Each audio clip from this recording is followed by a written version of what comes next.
Sarah Martinez stood outside Lincoln High School with her white cane in her right hand.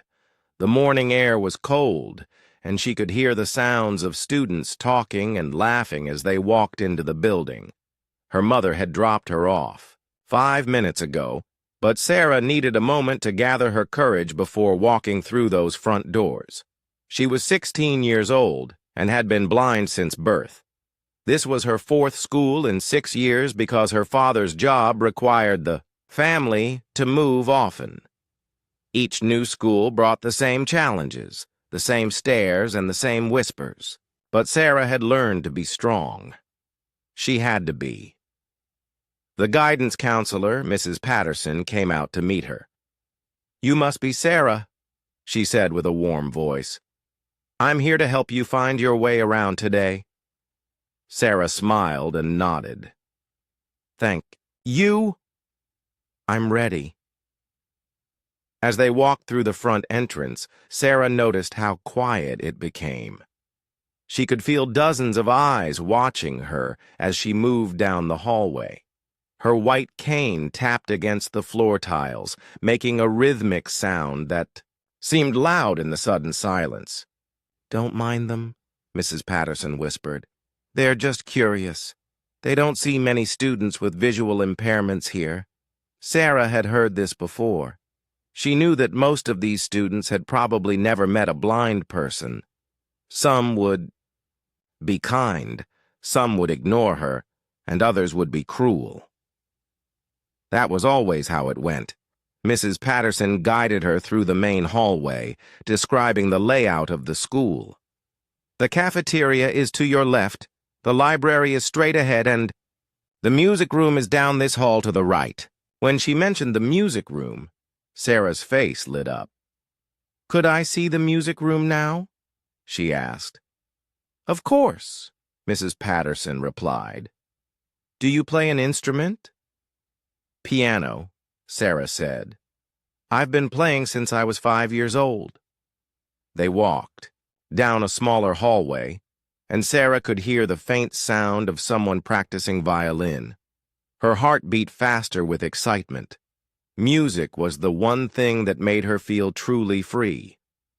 When she played piano, she forgot about being different.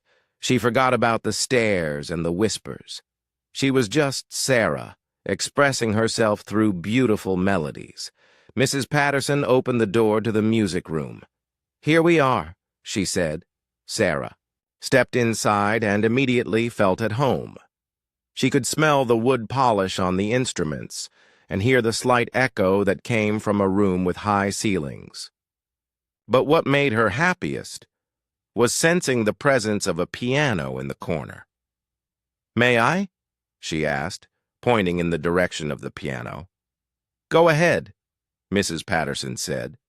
Sarah made her way across the room, her cane helping her avoid music stands and chairs. When she reached the piano, she ran her fingers over the keys without pressing them. It was a good piano, well-maintained and recently tuned. "This is beautiful," she said softly. The music teacher, Mrs. Chen, walked into the room at that moment. "You must be our new student," she said. "I heard someone appreciating my piano." Sarah turned toward the voice. "I'm Sarah Martinez. I was just admiring your instrument." "Do you play?" Mrs. Chen asked. "Yes, ma'am. It's my favorite thing in the world." Mrs. Chen smiled. "Well, you're welcome to practice here during lunch or after school anytime you want. I can tell you really love music." Sarah felt a warm feeling spread through her chest. At least she would have one place in this school where she belonged. The first bell rang, signaling that classes would start soon. Mrs. Patterson came over to guide Sarah to her first class. "We should get you to English class," she said. As they left the music room, Sarah touched the small piano pin on her backpack strap. It was a gift from her piano teacher back in her old town. She wore it every day as a reminder that no matter where she went, music would always be with her. Walking down the hallway to her first class, Sarah heard more whispers. Some students moved out of her way, but others seemed to deliberately stay in her path, forcing her to navigate around them. She pretended not to notice, but her cheeks burned with embarrassment. "Here's your English classroom," Mrs. Patterson said, stopping at a door. "Mrs. Rodriguez is expecting you. I'll come get you after class to take you to your next room." Sarah took a deep breath and walked into the classroom. The talking stopped immediately. She could feel 20 pairs of eyes staring at her as she stood near the door with her white cane.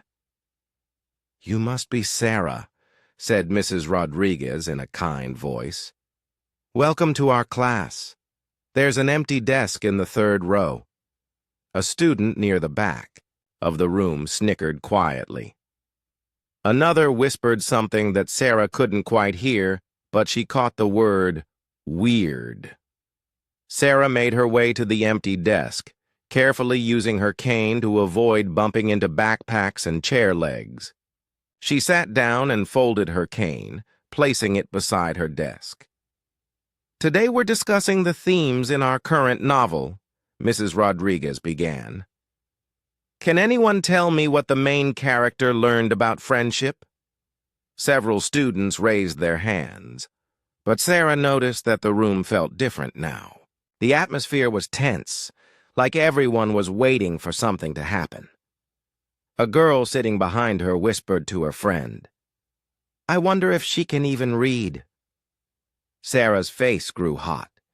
She wanted to turn around and explain that she could read Braille perfectly well, that she was probably a better student than most of them. But she had learned that responding to comments like this usually made things worse. Instead, she sat quietly and listened to the discussion. When Mrs. Rodriguez asked a question about the book's themes, Sarah raised her hand. "Yes, Sarah," the teacher said, sounding pleased that she wanted to participate. "I think the main character learned that real friendship means accepting people as they are, not trying to change them," Sarah said clearly. The room was quiet for a moment. Then Mrs. Rodriguez smiled. "That's exactly right, Sarah. Very good insight." Sarah felt proud, but she also noticed that some students were whispering. Again, she could guess what they were saying. They were probably surprised that the blind girl could understand the book as well as they could. When the bell rang, Mrs. Patterson came to walk Sarah to her next class.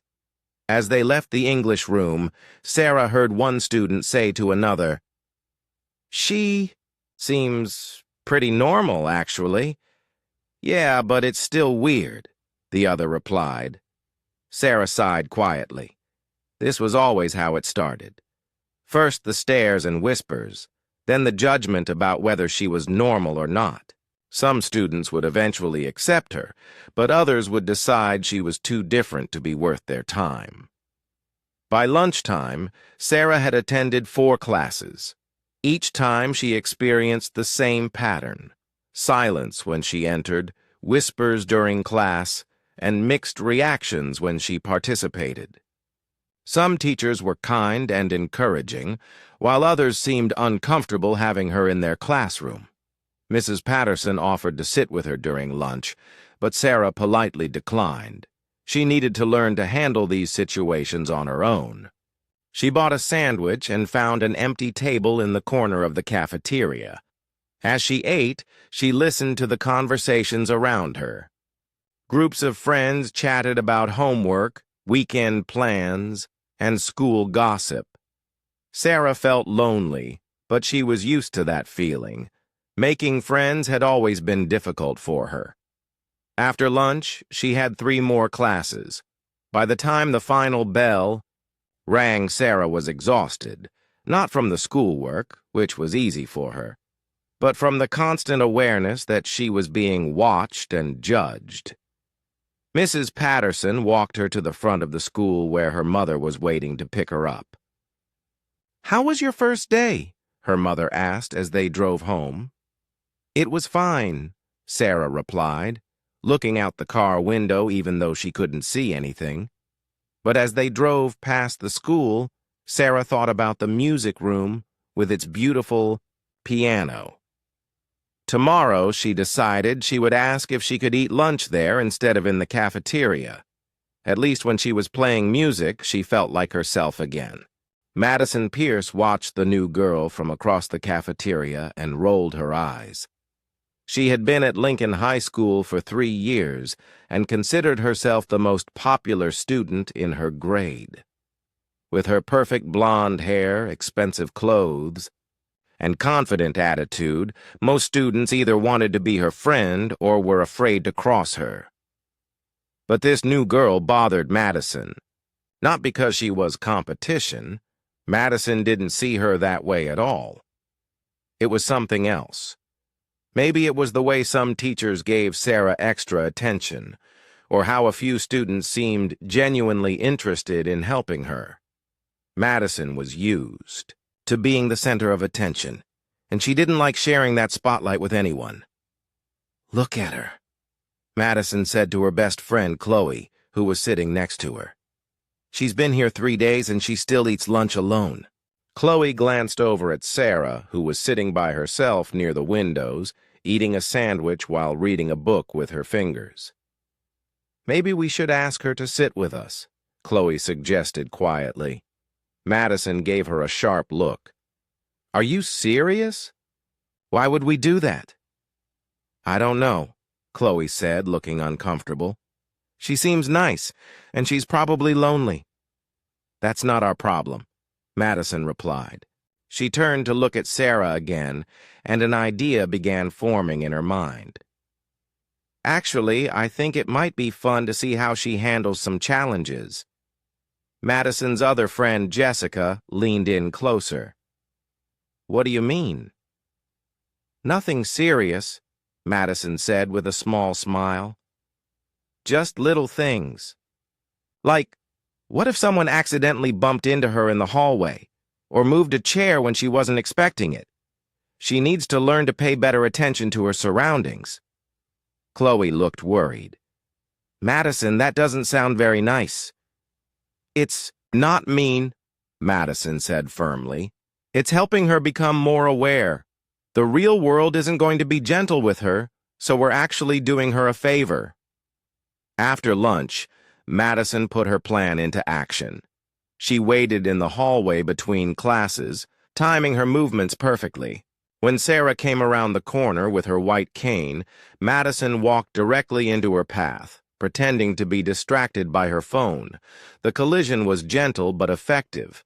Sarah stumbled slightly and dropped her backpack. "Oh my goodness, I'm so sorry," Madison said loudly, making sure other students could hear. "I didn't see you there." Sarah bent down to pick up her backpack, her cheeks turning red. "It's okay," she said quietly. "It happens." "You should really be more careful," Madison added, still speaking loudly enough for everyone to hear.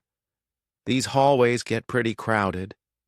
Sarah nodded and continued walking, but Madison noticed that she seemed more nervous now, her cane movements more cautious and hesitant. Over the next few days, Madison's accidents became more frequent. She would bump into Sarah at least once a day, always apologizing loudly and offering advice about being more careful.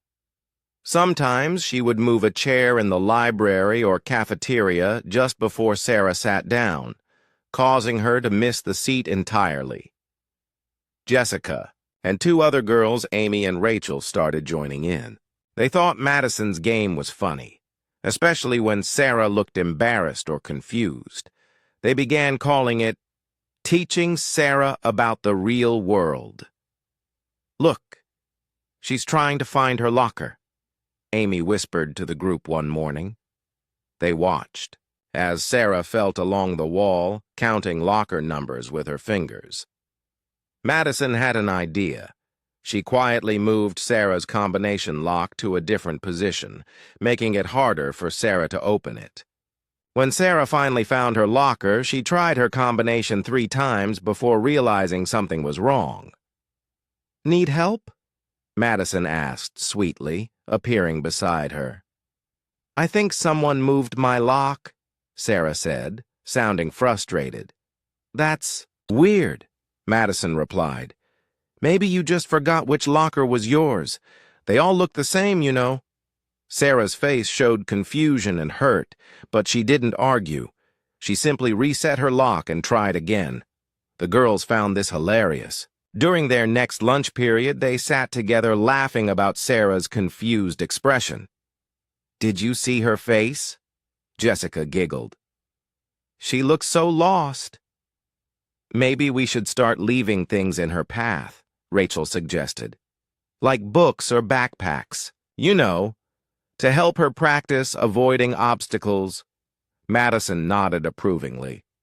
That's actually a great idea. She needs to learn to be more aware of her environment. But Chloe wasn't laughing anymore. Don't you think we're being kind of mean? She asked quietly. Mean? Madison looked genuinely surprised. We're helping her. Do you think the world is going to make special accommodations for her everywhere she goes? We're teaching her important life skills. I guess, Chloe said, but she still looked uncomfortable. The obstacle course game began the next day. The girls would strategically place backpacks, books, or trash cans in Sarah's usual walking paths. They were careful to make it look accidental, and they always acted surprised when Sarah bumped into these items. Oh no, someone left their backpack right in the middle of the hallway, Madison would say. Sarah, you should really use your cane more effectively. Sarah began walking more slowly and carefully, but this only made the girls more impatient with her. They started making comments about how long it took her to get from class to class. Maybe she should leave earlier, Amy suggested loudly as Sarah passed by. Some people need more time to get places. Or maybe she should ask for help instead of trying to do everything herself, Jessica added. These comments were always delivered in voices that sounded helpful and concerned, but Sarah could hear the underlying mockery. Her confidence began to crumble. She started arriving to class later because she was being extra careful about obstacles. Her grades remained good, but she stopped participating in class discussions as much. The worst part was that the girls made sure other students witnessed these incidents. Soon, more students began to see Sarah as clumsy and helpless rather than simply blind. Some started to avoid her, not wanting to be associated with someone who seemed to cause problems. Sarah's lunch periods became increasingly lonely. She asked Mrs. Chen if she could eat in the music room, but the teacher explained that school policy required students to eat in the cafeteria unless they had a special medical reason. Is everything okay, Sarah? Mrs. Chen asked. You seem more quiet than usual. Sarah wanted to tell her about what was happening, but she felt too ashamed. Maybe Madison was right. Maybe she wasn't being careful enough. Maybe she was expecting too much help from others. I'm fine, Sarah replied. Just adjusting to the new school. Mrs. Chen looked concerned but didn't push the issue. Well, you know, you can always come practice piano after school if you need some time to relax. That became Sarah's refuge. Every day after school, she would go to the music room and play piano for an hour before her mother picked her up. The music helped her forget about the daily humiliations and the growing isolation she felt. But even this sanctuary wasn't completely safe.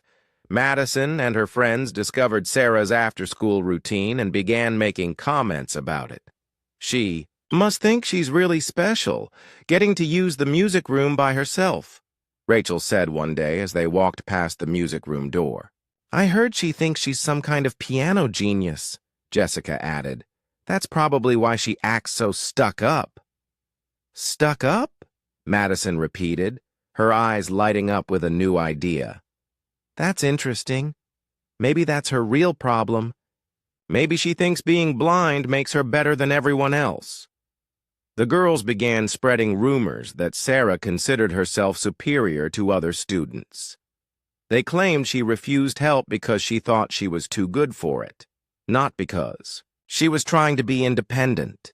She acts like she doesn't need friends, Madison told other students, like she's above all of us. These rumors were particularly damaging because they contained just enough truth to be believable. Sarah did try to do things independently, and she didn't ask for help very often. But this was because she had learned that being self-reliant was the best way to avoid being seen as a burden. As the weeks passed, Sarah found herself increasingly isolated. Students who might have been friendly before now saw her as arrogant and difficult. The few students who still tried to help her were discouraged by Madison's group, who would make comments about enabling Sarah's superior attitude. Sarah began to dread going to school each morning. She had trouble sleeping at night, worrying about what new humiliation awaited her the next day. Her parents noticed she seemed sadder and more withdrawn, but when they asked about school, she always said everything was fine. The only time Sarah felt truly happy was during her after-school piano practice. When she played, she could express all the emotions she kept hidden during the day. The frustration, the loneliness, the hurt, and the anger. The music became her voice when she couldn't find words to defend herself. But Madison Pierce wasn't finished with her yet. She was just getting started, and Sarah had no idea how much worse things were about to become. Sarah had been at Lincoln High School for 6 weeks, and things were getting worse instead of better.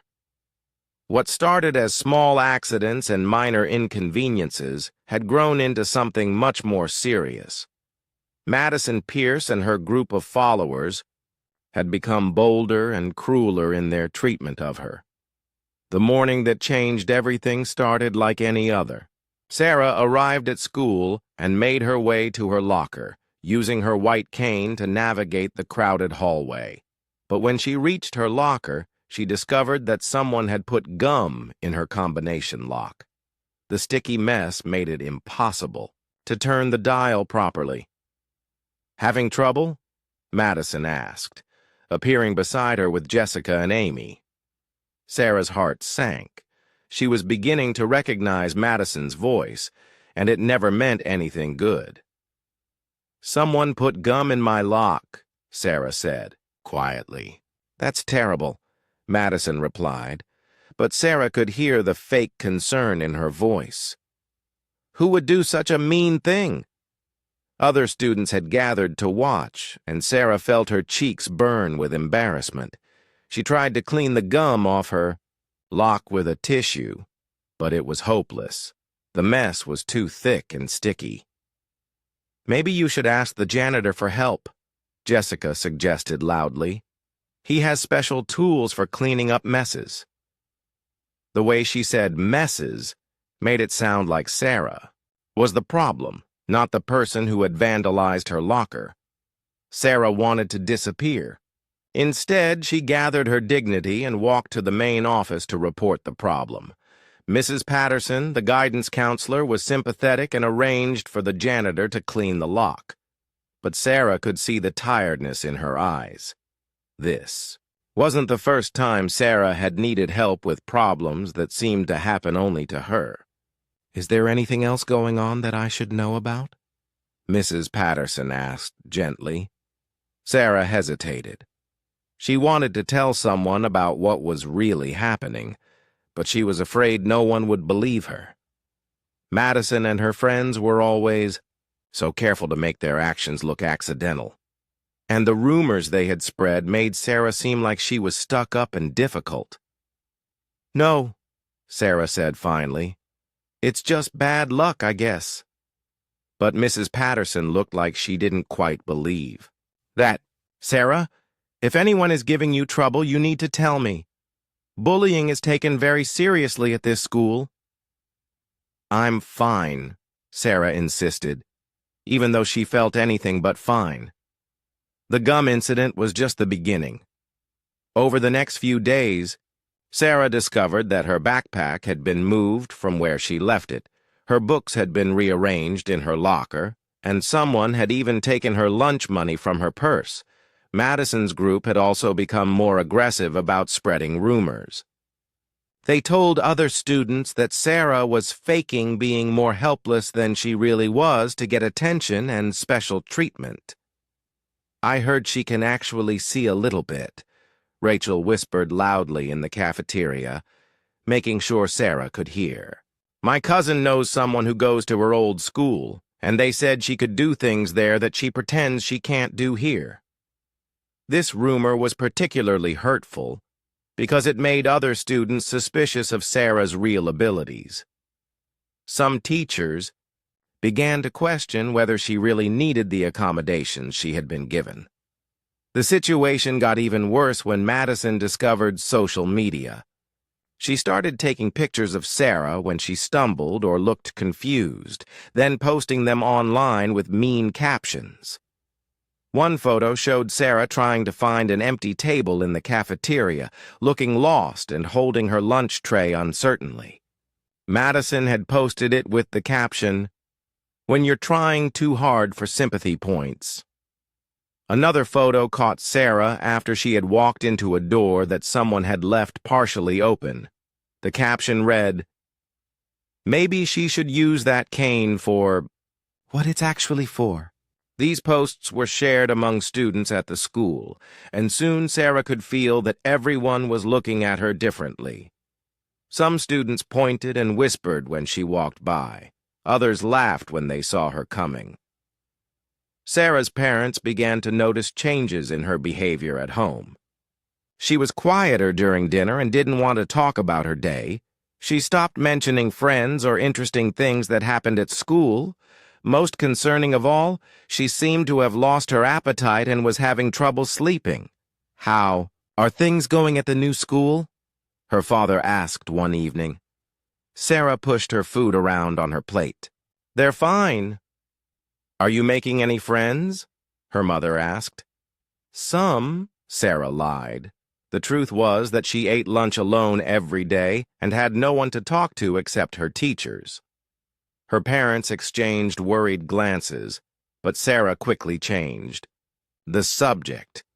She didn't want them to know how bad things really were. They had already moved so many times because of her father's job, and she didn't want to be the reason they had to consider moving again. The only place Sarah still felt safe was the music room after school. Mrs. Chen had noticed that Sarah seemed sadder lately, but she didn't pry. Instead, she simply made sure the music room was available for Sarah to practice every day. "Music can be very healing," Mrs. Chen said one afternoon as Sarah finished playing a particularly emotional piece. "It helps us express feelings that are hard to put into words." Sarah nodded, not trusting herself to speak. The piano had become her best friend, the only thing that understood exactly how she felt. But even this sanctuary was threatened when Madison and her friends discovered that they could listen to Sarah practice by standing outside the music room door. They began making recordings of her playing, not because they appreciated the music, but because they wanted to mock her later. "Listen to this," Madison said to a group of students playing a recording on her phone. "She thinks she's so talented, but she's just playing the same sad songs over and over." They began imitating Sarah's posture at the piano, exaggerating her movements and making fun of the way she felt for the keys. This mockery was particularly cruel because piano was the one thing that had always made Sarah feel confident and capable.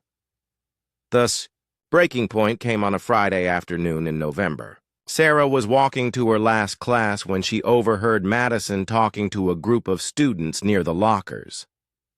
"My dad knows someone who works with blind people," Madison was saying. "He told me that most of them are just looking for pity and special treatment. They could do a lot more for themselves if they really wanted to." "Really?" another student asked. "Oh yeah," Madison continued. "Like, Sarah could probably navigate the hallways just fine if she stopped using that cane as a prop. But she likes the attention she gets when people feel sorry for her. Sarah stopped walking and stood frozen in the hallway. Other students were listening to Madison's cruel words, and some of them were nodding in agreement. Sarah felt like her heart was breaking into tiny pieces. And don't even get me started on the piano thing, Madison went on. She acts like she's so special because she can play music. But lots of people can play piano. She's not as amazing as she thinks she is. That afternoon, Sarah couldn't concentrate on her piano practice. Madison's words kept echoing in her mind. Was she really just looking for pity? Did people think she was faking being more helpless than she was? Was her piano playing not as good as she thought? For the first time since starting at Lincoln High School, Sarah left the music room early. She called her mother to pick her up and spent the weekend in her bedroom, barely eating and sleeping fitfully. Her parents were very worried now, but Sarah still wouldn't tell them what was wrong. She felt ashamed and confused. Maybe the other students were right about her. Maybe she was the problem. On Monday morning, Sarah almost refused to go to school. She felt sick to her stomach and had a headache from crying. But she forced herself to get dressed and face another day. The bullying continued to escalate. Madison's group began leaving mean notes in Sarah's locker, written in Braille that they had looked up online.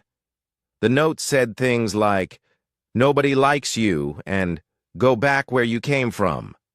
They also started following her around school, making comments just loud enough for her to hear, but quiet enough that teachers wouldn't notice. "There goes the princess," Amy would whisper as Sarah walked by. "I wonder what excuse she'll use today," Jessica would add. "Maybe she'll trip over her own feet again," Rachel would giggle. Sarah's grades began to suffer. She had trouble concentrating in class because she was always worried about what would happen next. She stopped raising her hand to answer questions because she was afraid of drawing attention to herself. Her teachers noticed the change, but weren't sure what to do about it. Sarah had always been an excellent student, but now she seemed withdrawn and distracted. Mrs. Rodriguez, her English teacher, kept Sarah after class one day. "Is everything okay, Sarah? Your participation has dropped significantly, and your last essay wasn't up to your usual standards." Sarah stared at her desk. "I'm just tired, I guess." "Are you having trouble at home or with other students?" Sarah's throat tightened. She wanted so badly to tell Mrs. Rodriguez the truth, but the words wouldn't come. She was afraid that speaking up would only make things worse. "No," she said quietly. "Everything's fine." But everything was not fine. Sarah was drowning in misery, and she didn't know how to save herself. The worst part was that she was starting to believe what Madison and her friends said about her. Maybe she was pathetic. Maybe she did expect too much help from others. Maybe she wasn't as good at piano as she thought. Sarah began to lose the one thing that had always kept her strong. It was a cold Monday morning in February when Principal Johnson's voice crackled over the school's intercom system. Sarah sat in her first period history class, only half listening as he made the usual announcements about lunch menus and upcoming events. "And finally," Principal Johnson said, his voice becoming more enthusiastic, "I'm excited to announce that our annual Spring Talent Show will be held on Friday, April 15th. This year's theme is Showcase Your Shine, and we want to see all the amazing talents our students have to offer." Sarah felt a small flutter in her chest, but she quickly pushed the feeling away. The talent show sounded wonderful, but it wasn't for someone like her. Not anymore. "Students who want to participate should sign up in the main office," the principal continued. Acts can include singing, dancing, comedy, magic, musical instruments, or any other talent you'd like to share with the school community. The winner will receive a $50 gift card and will be featured on our school website. Around the classroom, students began talking excitedly about what they might perform. Sarah heard several classmates discussing their ideas. "I'm totally going to do that dance routine I've been practicing," said Kelly, a girl who sat 2 rows behind Sarah. "My band has been working on this awesome song," added Marcus from across the room. "This would be perfect for us." Sarah listened to their excited chatter and felt a deep sadness in her chest. Once upon a time, she would have been thrilled about a talent show. Piano had always been her special gift, the thing that made her feel confident and proud. But now, after months of Madison's cruel treatment, she couldn't imagine getting up in front of the entire school. At lunchtime, the cafeteria was buzzing with talk about the talent show. Sarah sat at her usual table in the corner, eating her sandwich alone while listening to the conversations around her. Madison Pierce and her friends had claimed their regular table in the center of the cafeteria, where everyone could see and hear them. They were discussing their plans loudly, making sure their voices carried across the room. "Obviously, we have to do a dance routine," Madison was saying. "I've been taking dance lessons since I was 3 years old. This is basically made for me to win." "What kind of dance?" asked Jessica. "Something modern and cool," Madison replied. "Maybe hip-hop mixed with some contemporary moves. I'll choreograph something amazing." "Can we all be in it?" Amy asked hopefully. Madison considered this. "I guess you guys can be my backup dancers. But I'll be the main focus, obviously. I mean, I'm the only one with real training." Sarah tried to block out their conversation, but Madison's confident voice was hard to ignore. Everything always came so easily to Madison. She was popular, pretty, and talented. She could do whatever she wanted without worrying about what people would think.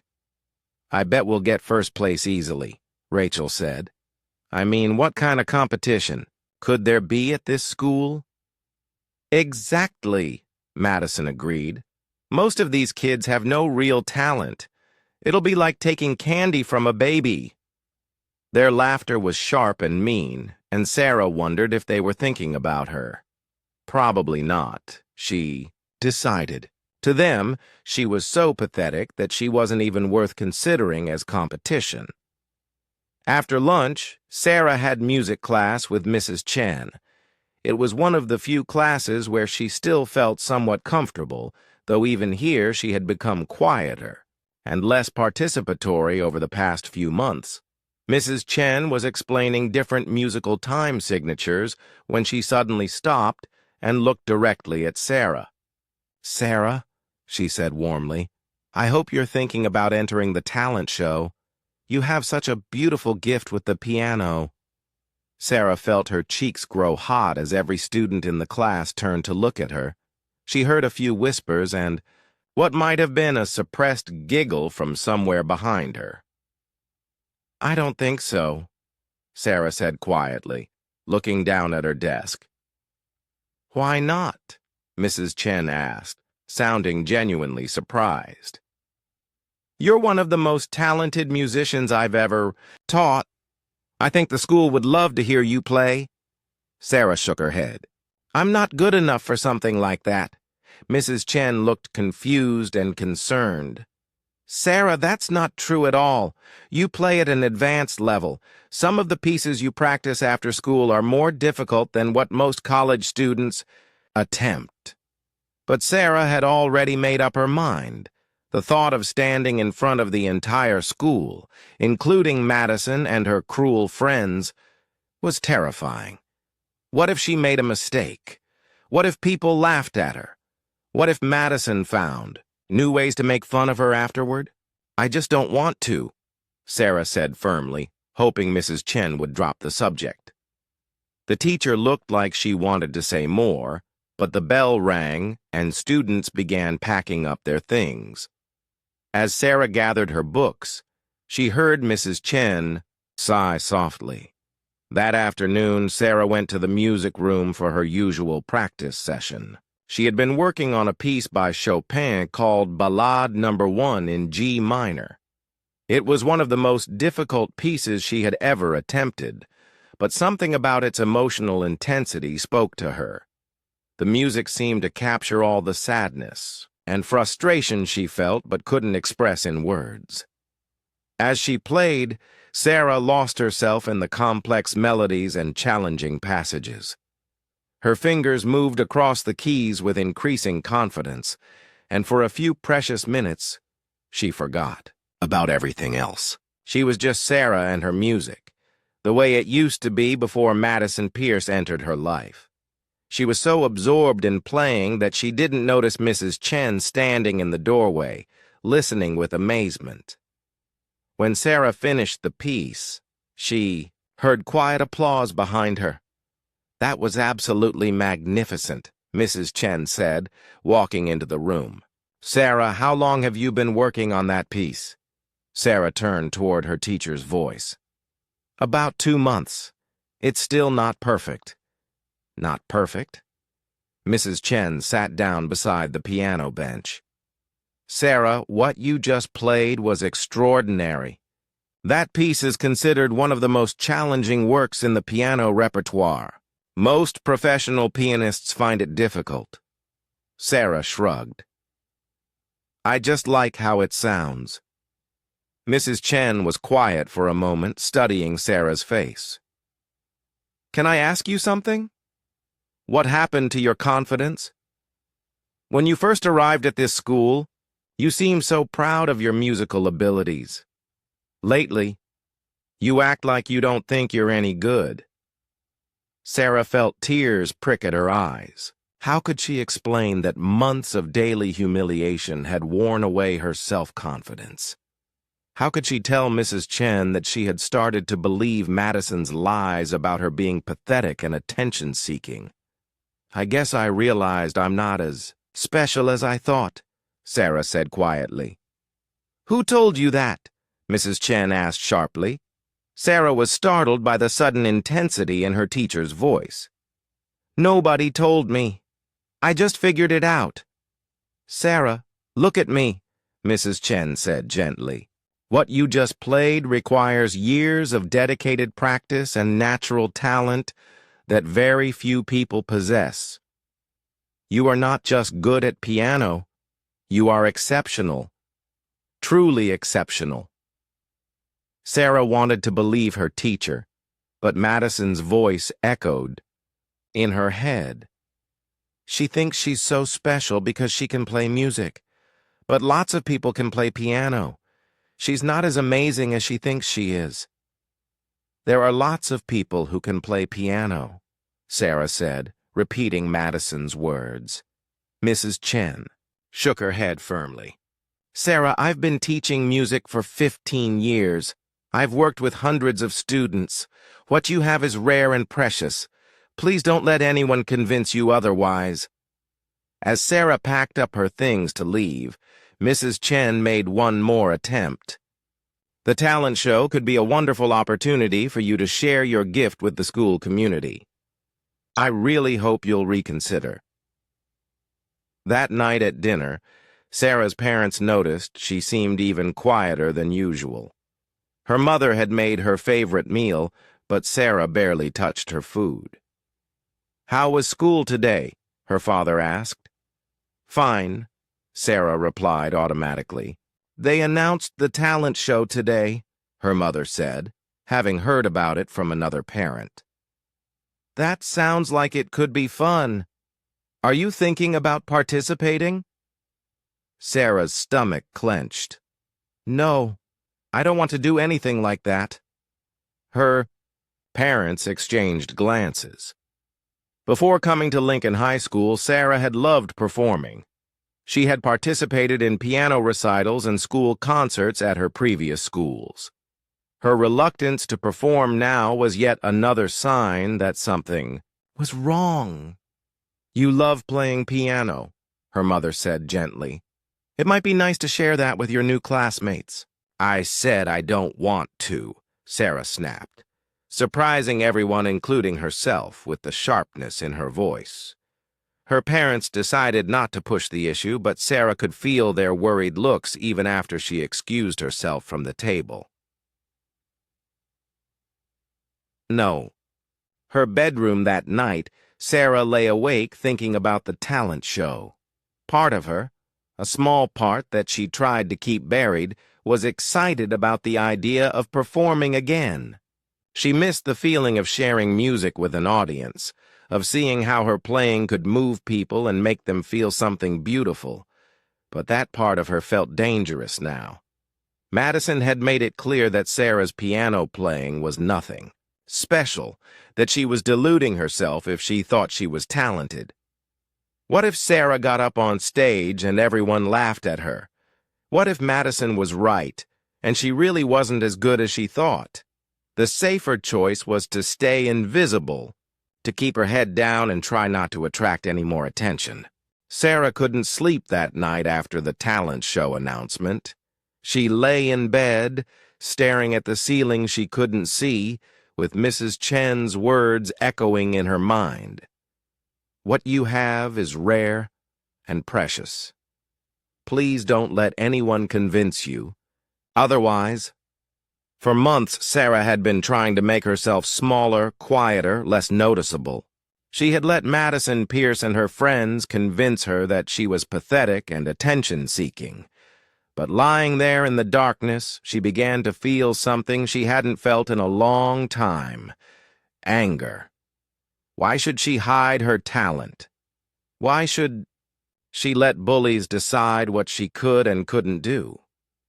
Sarah had been playing piano since she was 5 years old. She had worked hard to develop her skills, practicing for hours every day. Madison Pierce couldn't take that away from her, no matter how cruel she was.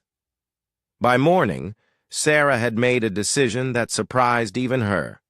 She was going to enter the talent show. The next day after school, Sarah went to the music room as usual. But instead of just practicing for her own enjoyment, she began to think seriously about what piece she would perform. The Chopin Ballade was her most challenging piece, but it was also her most emotional. It told a story of struggle and triumph that felt very personal to her. Mrs. Chen found her there an hour later, playing through a particularly difficult passage. "Sarah," she said with surprise and delight, "have you changed your mind about the talent show?" Sarah stopped playing and turned toward her teacher. "I want to enter, but I need your help." Mrs. Chen practically beamed. "Of course. I would be honored to help you prepare. What piece are you thinking of performing?" "The Chopin Ballade No. 1 in G minor," Sarah said firmly. Mrs. Chen was quiet for a moment. "Sarah, that's an incredibly ambitious choice. It's a piece that challenges even professional pianists." "I know," Sarah said, "but it's the piece that means the most to me right now. If I'm going to do this, I want to do it with music that speaks to who I really am." Mrs. Chen smiled. "Then we have a lot of work to do. The talent show is 8 weeks away. Are you prepared to practice every single day?" Sarah nodded. "Yes, I want to be perfect." "Not perfect," Mrs. Chen corrected gently. "Authentic. The most powerful performances come from the heart, not from technical perfection." They began working together every day after school. Mrs. Chen helped Sarah refine her interpretation of the piece, suggesting ways to bring out its emotional complexity. They worked on dynamics, phrasing, and the subtle timing that could make the difference between a good performance and a great one. "This section here," Mrs. Chen said, pointing to a passage in the music, "tells the story of a hero facing impossible odds. How would you play it to show that struggle?" Sarah experimented with different approaches, learning to use not just her fingers, but her whole body to express the music's meaning. She had always been technically skilled, but Mrs. Chen was teaching her to be an artist. At home, Sarah's parents noticed a change in her behavior. She seemed more focused and determined than she had been in months. She practiced on their home piano every evening after dinner, sometimes for 2 hours at a time. "What's gotten into her?" her father asked one evening as they listened to Sarah. "Practice in the living room." "I think she's preparing for something special," her mother replied. "Should we ask her about it?" "Let's let her tell us when she's ready," her father said wisely. At school, Sarah kept her plans secret. She continued to endure Madison's daily cruelties, but somehow they seemed less devastating now. She had something to look forward to, something that belonged entirely to her. Madison and her friends were busy preparing their own dance routine. They had claimed the gymnasium after school twice a week for rehearsals, and they talked constantly about how amazing their performance was going to be. "We're going to absolutely crush the competition," Madison announced one day at lunch. "I mean, what else could possibly be worth watching at this talent show?" Sarah sat at her lonely table and listened to Madison's confident boasting. A small smile played at the corners of her mouth. Madison had no idea what was coming. As the weeks passed, Sarah's playing improved dramatically. The daily practice with Mrs. Chen was transforming not just her technical skills, but her understanding of music itself. She began to feel like the piece was becoming part of her, like every note had personal meaning. "You're not just playing the music anymore," Mrs. Chen observed one afternoon. "You're living it." Sarah felt this too. When she played the ballad now, she wasn't thinking about finger positions or timing. She was telling her own story. The story of a girl who had been knocked down but was finding the strength to stand up again. 3 weeks before the talent show, something unexpected happened. Sarah was practicing alone in the music room when she heard voices outside the door. She recognized Madison's laugh immediately. "Let's see what the piano princess is up to," Madison said to her friends. Sarah's heart raced, but she didn't stop playing. She was in the middle of the ballad's most technically demanding section, and her fingers moved across the keys with fierce concentration. The voices outside the door grew quiet. Sarah continued playing, pouring all of her emotions into the music. When she finished the piece, there was complete silence from the hallway. "Wow," she heard Amy whisper. "I didn't know she could play like that." "Whatever," Madison snapped. "It's just showing off. Come on, let's go." But Sarah had heard the uncertainty in Madison's voice. For the first time, the bully seemed unsure of herself. Mrs. Chen arrived, a few minutes later for their regular coaching session. "How did that feel?" she asked, having heard the powerful performance from down the hall. "Different," Sarah said. "Like I wasn't afraid anymore."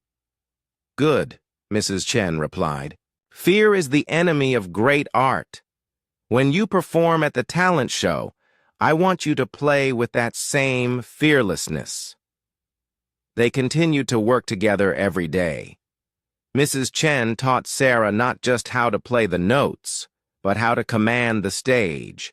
Even though Sarah couldn't see her audience, she learned how to project confidence and connect with listeners through her music. "Remember," Mrs. Chen said, "the audience wants you to succeed. They're not your enemies. They're people who came to hear something beautiful. Give them that gift." Sarah's parents finally learned about her talent show plans 2 weeks before the performance. She had been practicing at home when her mother walked into the living room and really listened to what she was playing. "Sarah," her mother said in amazement, "that was incredible. What is that piece?" Sarah stopped playing and turned toward her mother's voice. It's Chopin's Ballade No. 1 in G minor. I'm going to perform it at the school talent show."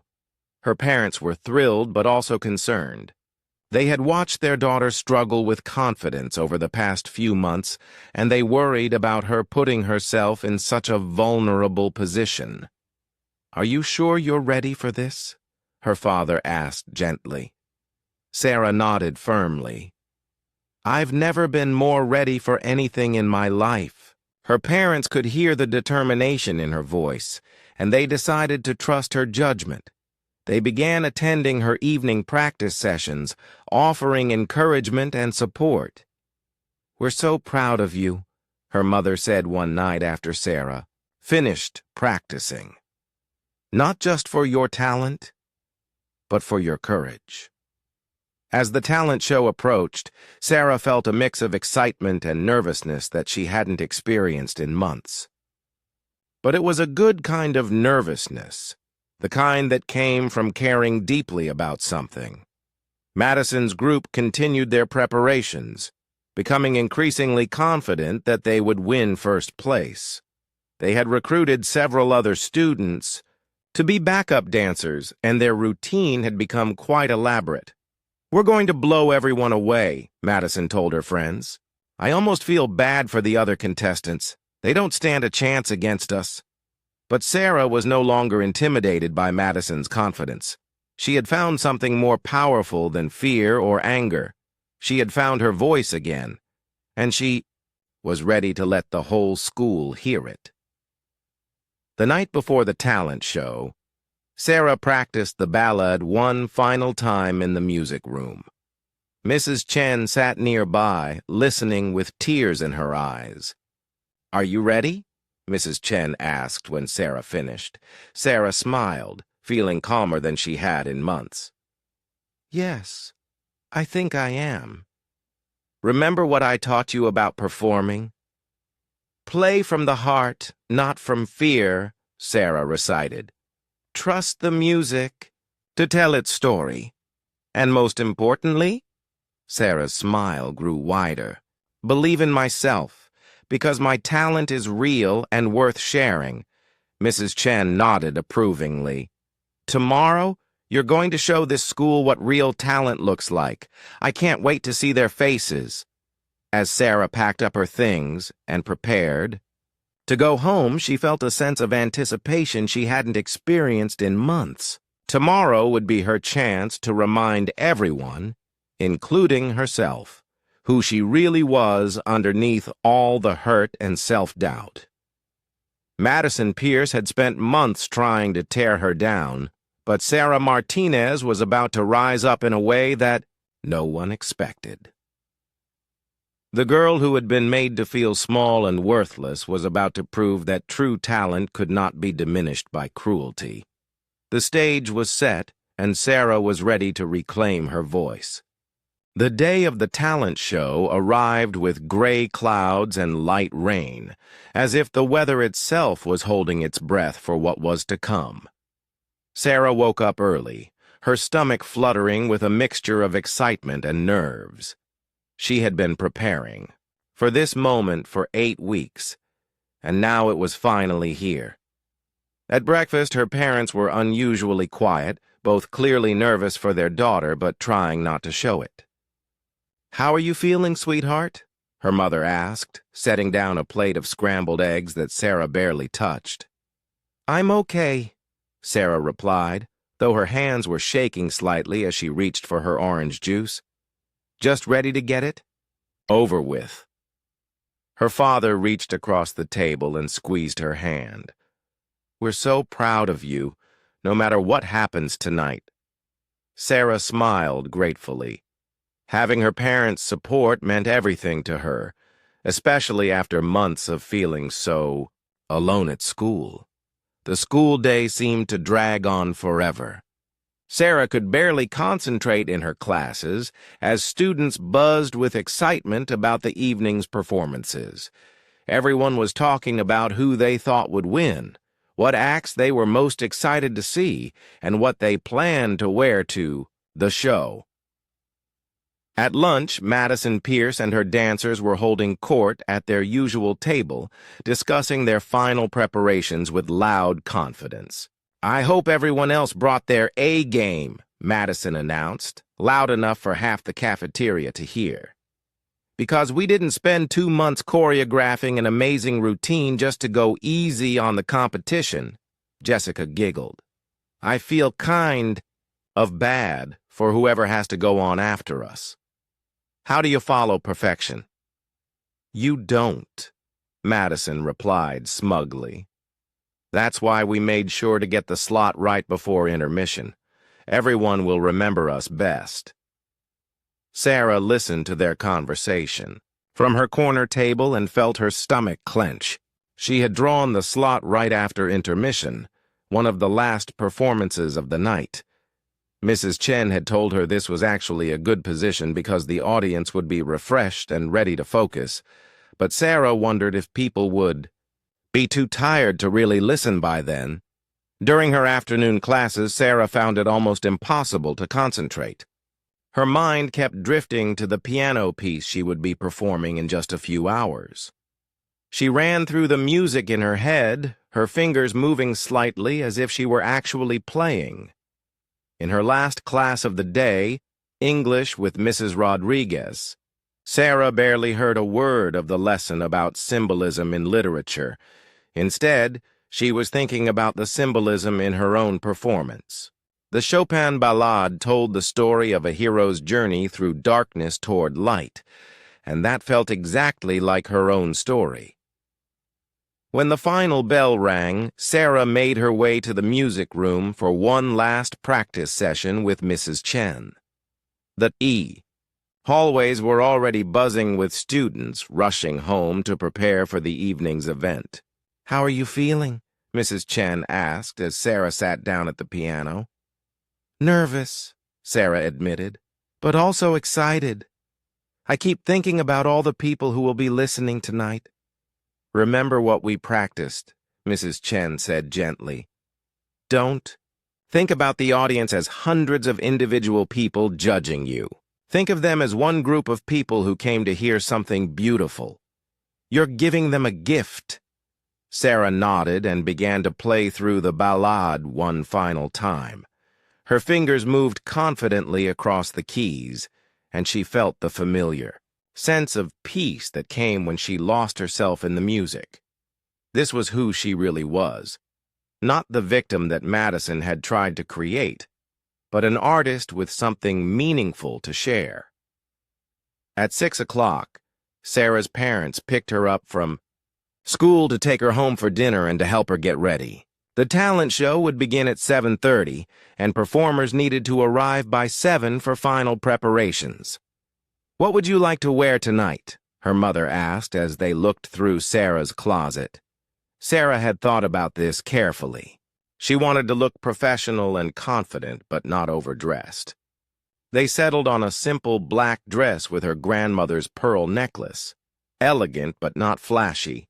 As her mother helped her with her hair, Sarah thought about all the people who would be in the audience tonight. Her parents would be there. Of course, Mrs. Chen had said several teachers were planning to attend. There would be other students and their families, including Madison and her cruel friends. "You look beautiful," her mother said, stepping back to admire her work. "But more importantly, you look confident. That's what will make all the difference tonight." They arrived at school at exactly 7 o'clock. The parking lot was already filling up with cars, and families were streaming toward the main entrance. Sarah could hear the excited chatter of people looking forward to an entertaining evening. Inside the building, the auditorium was bustling with activity. Students were checking in with the stage manager, parents were finding their seats, and volunteers were selling programs and snacks at folding tables in the lobby. Mrs. Chen met Sarah and her parents at the performers' check-in table. "Sarah's performing 14th right after intermission," she explained to Sarah's parents. "She'll be waiting backstage during the first half of the show, then she'll have about 15 minutes during intermission to prepare." Sarah's parents hugged her goodbye and went to find their seats. Mrs. Chen led Sarah backstage, where she could hear the nervous chatter of other performers getting ready. "Remember," Mrs. Chen whispered as they found a quiet corner, "you've prepared for this moment for weeks. Trust your training and trust yourself." At 7:30 sharp, Principal Johnson walked onto the stage to welcome everyone and introduce the first act. Sarah could hear the audience settling into their seats beyond the heavy curtain that separated the backstage area from the auditorium. "Good evening, everyone, and welcome to Lincoln High School's annual Spring Talent Show." Principal Johnson's voice boomed through the sound system. "We have an amazing lineup of talented students ready to entertain you tonight. Let's give all our performers a warm welcome." The applause was enthusiastic, and Sarah felt her heart racing. In just over an hour, she would be walking out onto that stage in front of all those people. The first half of the show featured a variety of acts. There was a magic show performed by 2 sophomore boys, a comedy routine by the class clown, several singing performances, and a group of students who did an impressive acrobatics routine. Sarah listened from backstage as each act received applause and encouragement from the audience. The atmosphere was warm and supportive, which helped calm her nerves slightly. Then came the act everyone had been waiting for, Madison Pierce and her dance group. Sarah could hear the music start, a upbeat pop song with a heavy bass line. Even from backstage, she could tell that Madison and her dancers were skilled and well-rehearsed. The audience loved it. The applause was long and enthusiastic, with whistles and cheers mixed in. Sarah heard someone yell, "Encore!" and several people calling out the dancers' names. When the performers came backstage, Madison was glowing with triumph. Her cheeks were flushed and her eyes were bright with excitement. "Did you hear that applause?" she said to her friends, not bothering to lower her voice. "We absolutely killed it out there. I don't think anyone else even has a chance of winning now." Sarah tried to block out Madison celebrating, but it was impossible to ignore. Other performers were congratulating the dance group, and Sarah could hear the excitement in everyone's voices. "That's going to be really hard to beat," one student said. "I know, right?" another replied. "They were amazing." Sarah's confidence began to waver. Madison's group had been genuinely impressive, and the audience had responded with obvious enthusiasm. How could a solo piano performance compete with an elaborate dance routine that had gotten people on their feet? Mrs. Chen must have sensed Sarah's growing anxiety because she appeared at her side during intermission. "How are you doing?" she asked quietly. "Madison's group was really good," Sarah said, trying to keep the worry out of her voice. "The audience loved them." "They were very good," Mrs. Chen agreed. "But Sarah, you have something they don't have. You have a depth of artistry that goes beyond flashy choreography. When you play that ballet, you're not just entertaining people. You're moving their souls." Principal Johnson's voice came over the backstage speakers, announcing that intermission was ending and the second half would begin in 5 minutes. "It's almost time," Mrs. Chen said. "Are you ready?" Sarah took a deep breath and nodded. She had spent 8 weeks preparing for this moment, and she wasn't going to let fear stop her now. The second half of the show began with a few more acts. Another singer, a guitar player, and a student who did impressive beatboxing. Each performance received polite applause, but Sarah could sense that the audience was still thinking about Madison's dynamic dance routine. Finally, Principal Johnson stepped back onto the stage. "Ladies and gentlemen, our next performer is Sarah Martinez, who will be playing Chopin's Ballade No. 1 in G minor on piano." There was polite applause as Sarah made her way onto the stage with her white cane. She could hear some murmurs from the audience, people who were surprised to see her or who were whispering to their companions about her visual impairment. As Sarah walked across the stage toward the piano, she heard a familiar voice from the front row. "This should be interesting," Madison said in a loud whisper, followed by barely suppressed giggles from her friends. Sarah sat at the piano bench with her hands poised above the keys, feeling the weight of hundreds of eyes upon her. The auditorium was filled with the kind of expectant quiet that felt more skeptical than supportive. She could sense people shifting, in their seats, waiting to see what the blind girl could possibly do that would be worth their attention. From the front row, Madison's voice cut through the silence like a knife.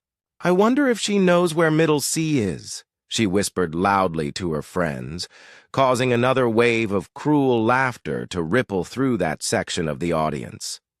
Sarah's hands trembled slightly above the keyboard. All those weeks of preparation, all those hours of practice, all the encouragement from Mrs. Chen, suddenly it felt like it might not be enough. The doubt that had been planted by months of bullying began to creep back into her mind. What if Madison was right? What if she really wasn't as talented as she thought? What if she was about to embarrass herself in front of the entire school? Someone in the middle of the auditorium called out, "We don't have all night." This was followed by more laughter and a few scattered claps, as if people were growing impatient. Sarah closed her eyes and tried to remember what Mrs. Chen had taught her. "When you feel afraid," her teacher had said, "remember that the music is bigger than your fear. Let the music speak through you." She took a deep breath and thought about the story she was about to tell. The Chopin Ballade wasn't just a collection of notes. It was a journey from darkness to light, from struggle to triumph. It was her story. Sarah placed her fingers on the keys and began to play. The first notes of the ballade emerged soft and hesitant, like someone searching for hope in the darkness. The melody was simple at first, almost fragile, but there was something about the way Sarah played it that made the laughter die in people's throats. Even Madison stopped smirking and leaned forward slightly, caught off guard by the unexpected beauty of the opening phrase. As the piece continued, Sarah's playing grew more confident. Her fingers moved across the keys with perfect precision, but more than that, they moved with deep emotion. Every note seemed to mean something. Every phrase told part of a larger story. The audience began to settle into their seats, their attention captured by the unfolding musical narrative.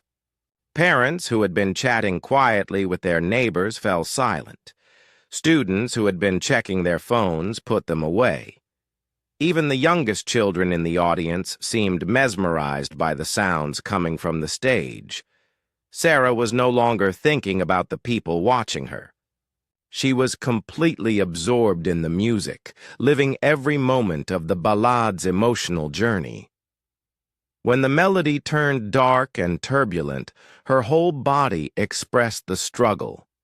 When it soared into triumph, her face lit up with joy. Mrs. Chen, watching from the side of the auditorium, had tears streaming down her cheeks. She had heard Sarah play this piece dozens of times during their practice sessions, but tonight was different. Tonight, Sarah wasn't just playing the music.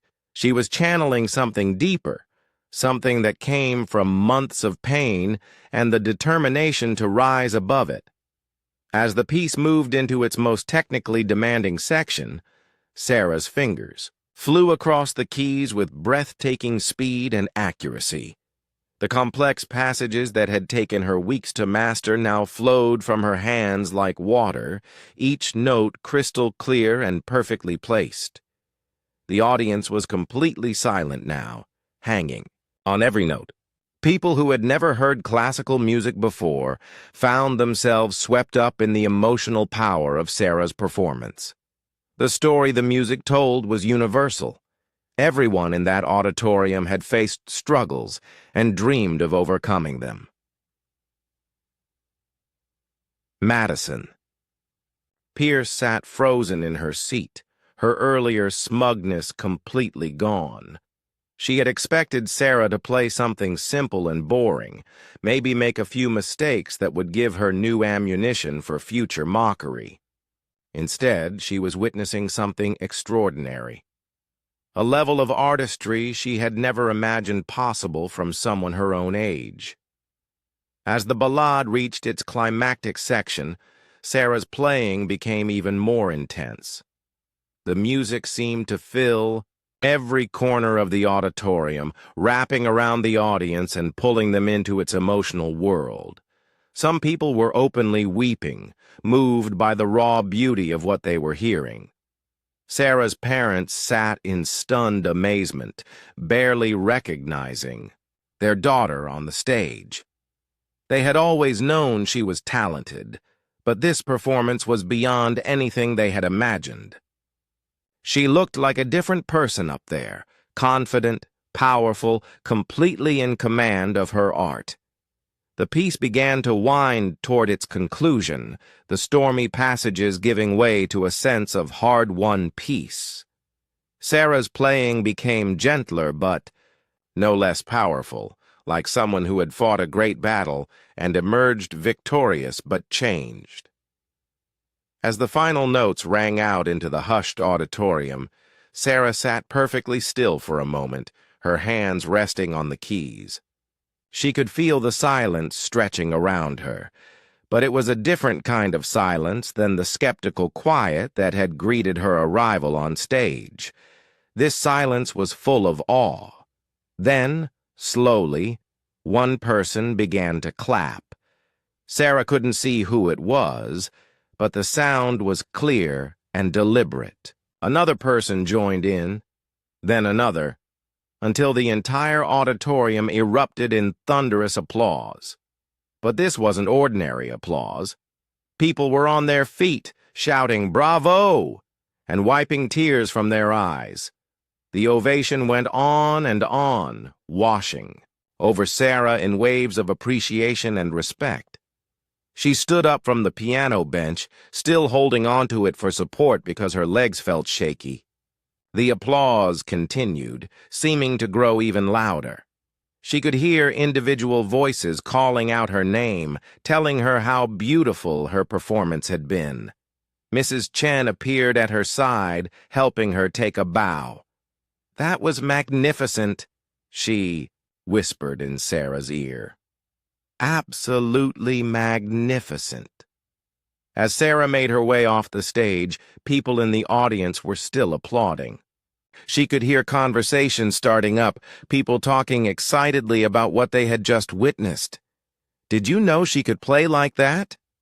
That was incredible. I've never heard anything so beautiful in my life. How is she only in high school?" Backstage, the other performers crowded around Sarah with congratulations and amazement. Students who had barely spoken to her before were telling her how moved they had been by her performance. "Sarah, that was amazing," said Kelly, the girl who had performed a dance routine earlier. "I got chills during that intense part in the middle."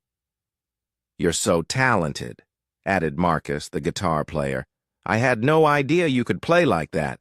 Even some of the students who had been part of Madison's circle were approaching Sarah with genuine admiration.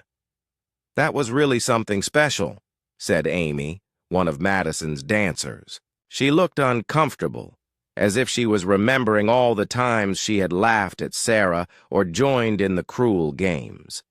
But Madison herself was nowhere to be seen. She had slipped out of the auditorium during the applause, unable to face the reality of what had just happened. Sarah felt overwhelmed by all the attention and praise. For months, she had been treated like she was invisible or worthless. Now, suddenly, everyone wanted to talk to her and tell her how incredible she was. Mrs. Chen guided her to a quiet corner backstage. "How do you feel?" she asked. Sarah was quiet, for a moment, trying to process everything that had just happened. "Different," she said finally, "like I remembered who I really am." The rest of the talent show continued, but it was clear that Sarah's performance had been the highlight of the evening. When all the acts were finished, and it was time to announce the winners, there was no suspense about who would take first place. Principal Johnson took the stage with an envelope containing the results. "Ladies and gentlemen, the judges have made their decision. This year's talent show winner, by unanimous vote, is Sarah Martinez for her extraordinary piano performance." The applause that followed was even louder than before. Sarah's parents were crying with pride and joy as they watched their daughter accept her award. Mrs. Chen beamed from the side of the stage, knowing that she had witnessed something truly special. As Sarah stood on the stage holding her first-place trophy, she thought about how different she felt compared to just an hour ago. The girl who had walked onto this stage had been carrying months of hurt and self-doubt. The girl who was walking off had rediscovered her strength and her worth. The audience was still applauding as Sarah made her way backstage one final time. She had done more than win a talent show. She had reclaimed herself, and that victory was worth more than any trophy could ever be. The Monday morning after the talent show felt like the first day of a completely different life for Sarah Martinez. As she walked through the front doors of Lincoln High School, she noticed that everything had changed. Students who had previously ignored her or whispered cruel comments now smiled and waved as she passed by. "Sarah!" called out a voice from across the hallway. It was Marcus, the guitar player from the talent show. "That performance on Friday was absolutely incredible. I've been thinking about it all weekend." Other students gathered around, eager to talk to her about the talent show. Sarah found herself surrounded by classmates who wanted to know how long she had been playing piano, where she had learned to play so beautifully, and whether she was planning to pursue music professionally. "I've been playing since I was 5, Sarah told them, still amazed by all the positive attention. "My grandmother taught me my first songs." "You should totally apply to music schools when you graduate," suggested Kelly. "With talent like that, you could get into anywhere you wanted." Sarah smiled, feeling a warmth in her chest that she hadn't experienced in months. These students weren't just being polite. They were genuinely impressed and interested in getting to know her better.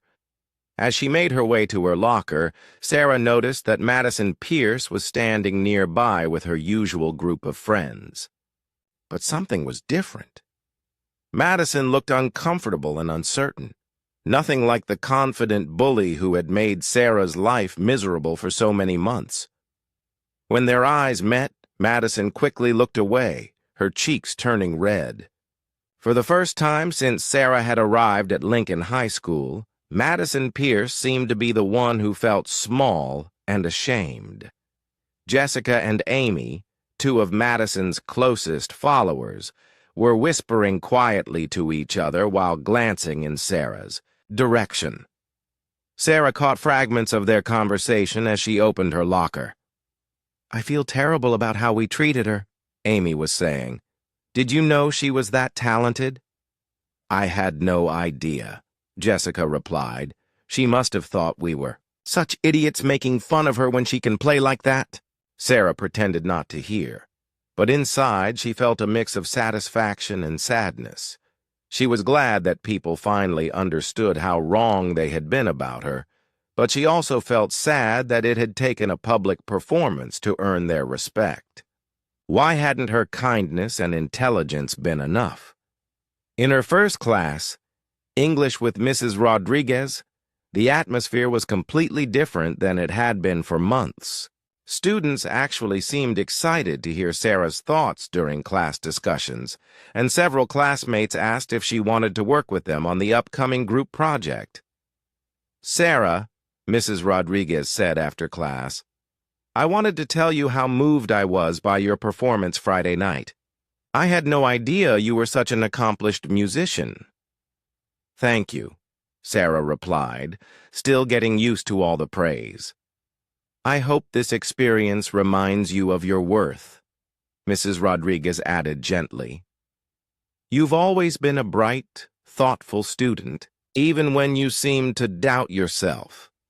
Sarah nodded, understanding what her teacher meant. She had let Madison's cruelty convince her that she was worthless, but her talent had always been there. The performance hadn't changed who she was. It had just reminded everyone, including herself, of who she had always been. At lunchtime, something happened that would have been unimaginable just a week earlier. As Sarah entered the cafeteria, with her lunch tray, looking for her usual lonely table in the corner, she heard someone calling her name. "Sarah, over here!" She turned toward the voice and realized it was coming from a table full of students she recognized, but had never really talked to. There was Marcus, the guitar player, Kelly, the dancer, and several other students from various classes. "Would you like to sit with us?" Kelly asked warmly. Sarah felt tears prick her eyes. After months of eating lunch alone, this simple invitation felt like a miracle. "I'd love to," she said, making her way over to their table. As she sat down, the students bombarded her with questions about music, her background, and her plans for the future. They treated her like a celebrity, but also like a friend. For the first time since arriving at Lincoln High School, Sarah felt like she truly belonged somewhere. From across the cafeteria, Madison watched this scene with growing discomfort.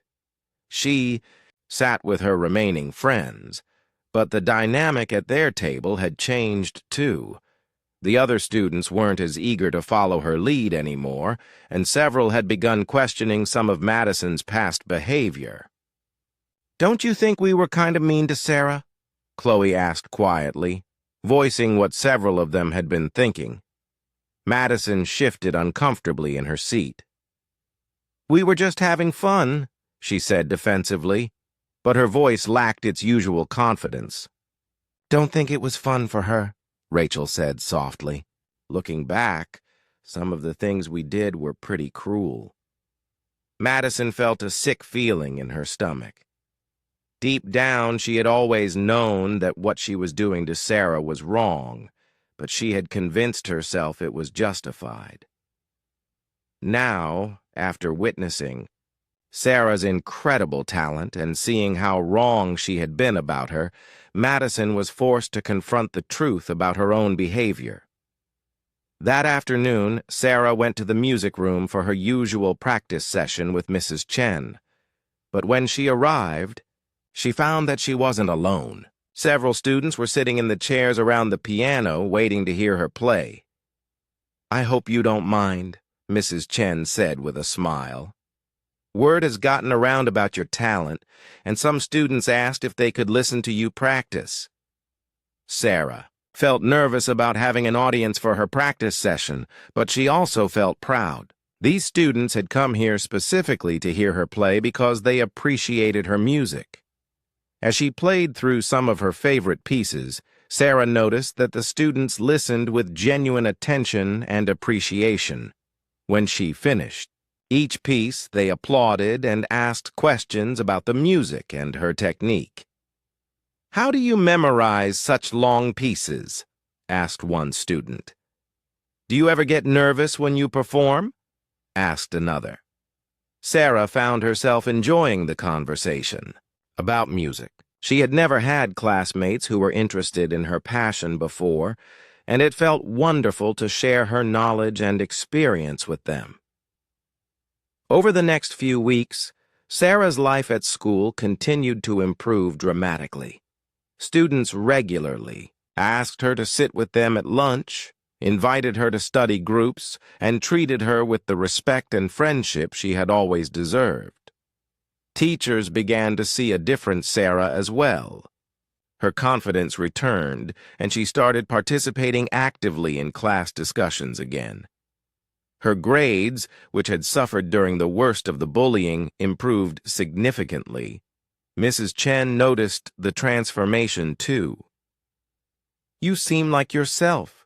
"Again," she observed one afternoon after Sarah had finished practicing. "Actually, you seem even more confident than when you first arrived here." Sarah thought about this.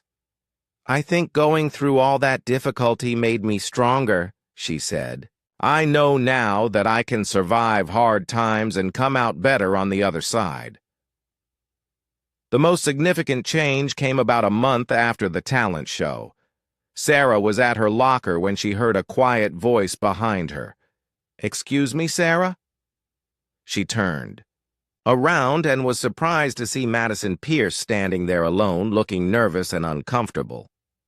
"Could I talk to you for a minute?" Madison asked, her voice barely above a whisper. Sarah studied Madison's face and saw something she had never seen there before: genuine remorse. "Okay," Sarah said simply. Madison looked around to make sure no one else was listening, then took a deep breath. "I wanted to apologize," she said, "for everything I did to you. The way I treated you was wrong, and I'm really sorry." Sarah was quiet for a moment, processing this unexpected apology. She could see that Madison was struggling with what to say next. "I was jealous," Madison continued, her voice shaking slightly. "You seemed so confident and talented when you first got here, and I guess I felt threatened. But that doesn't excuse what I did. I made your life miserable, and I'm ashamed of myself." Sarah felt a complex mix of emotions. Part of her was still angry about the months of cruelty she had endured, but another part of her felt sorry for Madison, who clearly understood now how wrong she had been. "Thank you for apologizing," Sarah said finally. "That means something to me." Madison's eyes filled with tears. "Is there anything I can do to make it up to you?" Sarah thought about this question. "Just treat other people better," she said.